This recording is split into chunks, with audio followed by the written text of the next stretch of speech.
Hi, hello, welcome back, or welcome if you're new here. My husband and I took a 6-day long trip to Paris, France, and it was the absolute greatest trip of my life.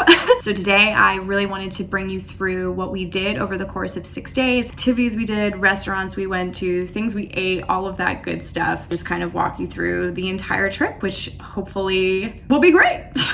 Okay, so let's dive right into it. Okay, so first of all, we left Boston Logan Airport on March 21st. We had a red-eye flight, so we left around 8 p.m., I believe. We had a really great overnight flight on Delta, and we landed in Paris on March 22nd, which was a Wednesday, around like 6 a.m. So once we got into Paris and got through customs and everything, we took a cab from the cab line specifically into Paris, and we were staying in an Airbnb, and we weren't able to check in until about 3 p.m. So in the meantime, we went to this awesome coffee shop cafe called Coutume. We hung out there for about an hour, and then honestly for the rest of that day we just crashed and didn't do anything too exciting because we were just totally exhausted. For the next day we woke up a little bit later than we wanted to, so we got a bit of a late start to the morning, but we went back to Coutume because we were obsessed. The pancakes there were honestly one of the best things I've ever tasted in my entire life. We got really great coffee, hung out there for a little bit, and a little bit later that afternoon we decided we wanted to walk over to see the Eiffel Tower. So we took a really awesome walk there. We went in late March, so it was definitely still chilly. The grass and the lawn wasn't open yet in front of the Eiffel Tower, so that was all closed off, so we couldn't actually,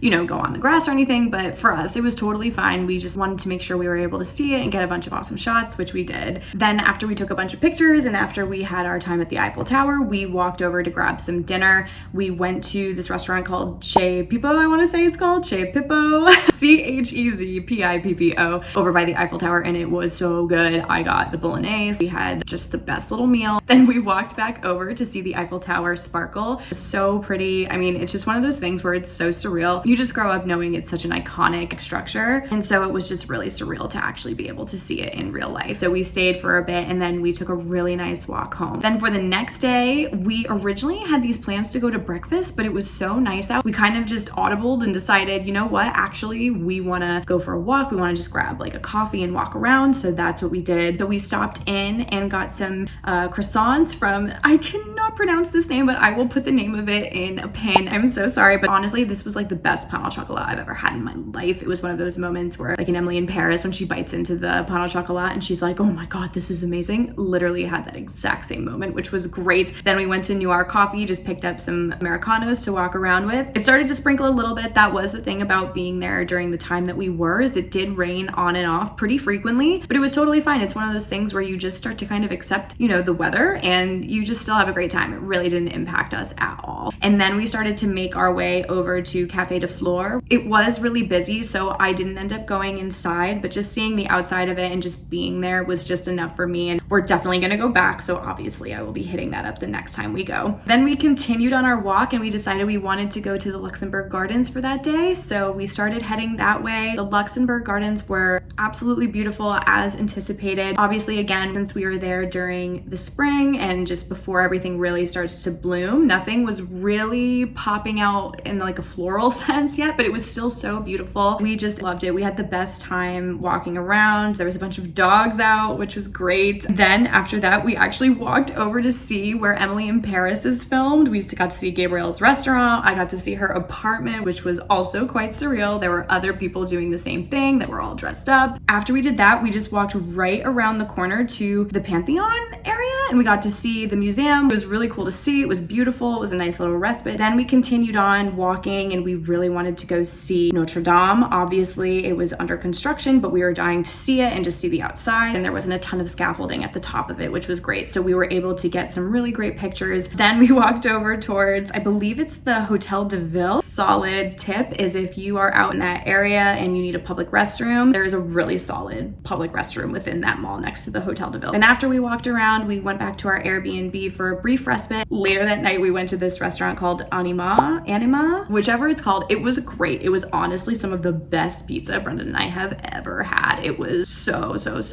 tasty. Then the following day, we walked towards the Saint Germain area again just to grab some coffees, and then we snagged an Uber and went over to Montmartre. I am totally butchering all of these pronunciations. I am so sorry. So we went over there. It was really busy. It was a Saturday, so it was probably poor planning on our part to go mid-afternoon on a Saturday. It was just super crowded. We got to walk up to Sacré-Cœur and just look out onto the skyline and see all of Paris, which was beautiful. Then later that night, we went out to Café Varenne, which is a really awesome bistro in the 7th, I believe. We got a couple glasses of wine there, and then we went home and ended that day. Then for the next day, this was going to be our museum day, so we went over and grabbed some croissants, some more coffee from Noir, and then we went over to the Louvre. And we had bought tickets in advance, which I do highly recommend just to avoid the lines. It really is one of those places that is overwhelming. There is just so much to see. We did obviously have it in our brains that we wanted to absolutely see the Mona Lisa when we were there. So first and foremost, we went in that direction. I did not stand in line to take the photo just because I was able to just get close enough if you're on the side of the line. It was just so crowded, so we just decided that we would head out and just come back at a later date. And then we really wanted to go to d'Orsay, but we did not buy tickets in advance, so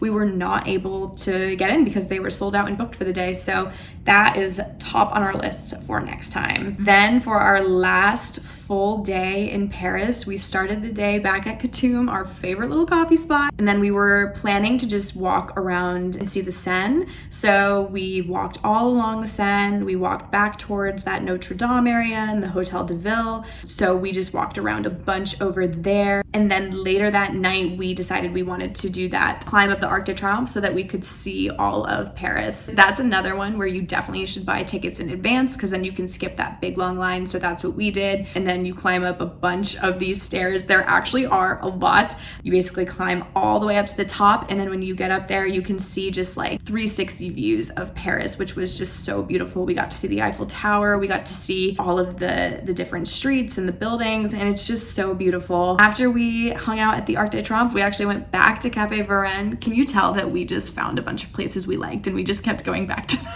I had a couple glasses of wine, got some steak frites. Then afterwards, we just went back to the Airbnb, popped some champagne, and turned in for the night. Then our flight was the next day pretty early at like 10 or 11 a.m. So we got up around 6 the next day and then went back to Boston. I think the best part about this trip was just that we didn't have any like concrete plans for each day. We just, planned like a little bit in advance, but for the most part, we would just wake up and be like, what do you want to do today? If you're going for like a leisurely time and experience, I would just really recommend that because honestly, it is one of those cities where you can just walk around. It's just so beautiful. Like you don't need to overly plan anything. You should just walk around, see where you end up. We are definitely interested in going back. But yeah, overall, it was the absolute best trip. Have you been to Paris? Do you have recommendations for when we go back again? Hopefully they're later this year or next. What we should do, where we should go, where we should stay. Definitely let me know in the comments. I will link all of the places that we went to in the comments and in the description below. Thank you so much for watching. Definitely feel free to like this video and subscribe if you enjoyed this content. I hope you're having a great day and I'll see you in the next one. Bye.